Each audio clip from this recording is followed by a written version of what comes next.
What's up mga kalaptop? Now, for today's video mga kalaptop is nandito tayo ngayon sa ating mini fish barracks.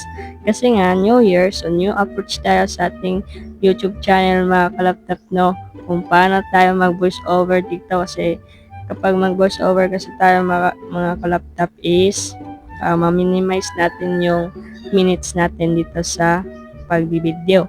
So, for today mga kalaptop is pakita ko muna sa inyo yung before ng ating mga tabs kasi nga mag-water change tayo ngayon, and then pinakita ko muna sa inyo lahat ng sitwasyon ng ating mga tabs kasi nga 6 days tayo hindi nakapunta dito sa ating mini fish barracks mga kalaptop kasi nga sobrang busy din natin, no?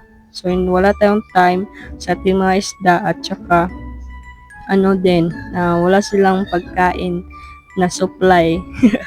Kasi nga wala pa tayo guys, wala pa tayong pera. So ngayong araw naman na to mga kalaptop is bumili naman tayo sa pet shop, no? Kasi nga kahapon pa sana yun. Kaso lang is sarado pala yung pet shop noon mga kalaptop. So ngayon is pakainin natin, linisan natin lalo na dito sa goldfish. Sobrang dumi na. Oh, 'di ba? So hindi natin kayang tingnan yung mga isda natin kapag ganyan yung mga tubig nila. So buti na lang mga laptop is nakaset up na tayo dito sa ating bagong na tubig. Hindi na tayo maghahakot, no? Nandiyan na lang sa gilid, and then hindi na siya nakakapagod. So ito yung new approach natin guys sa ating mga isda at para hindi tayo mapagod. So let's do this na, and ito na yung mga laptop, bagong tubig nila. So sobrang dali lang mga laptop na kasi hindi naman na tayo nag time lapse. So nag-update lang tayo at nilinisan din natin yung mga sponge filter nila kasi nga kailangan din ng sponge filter ng maintenance. So kailangan mo talaga linisan yan mga laptop, and then sobrang linis na ng kanilang mga tabs. So ito yung pinakamaganda mga laptop at satisfying tingnan kapag yung mga tabs mo is sobrang linis na, no?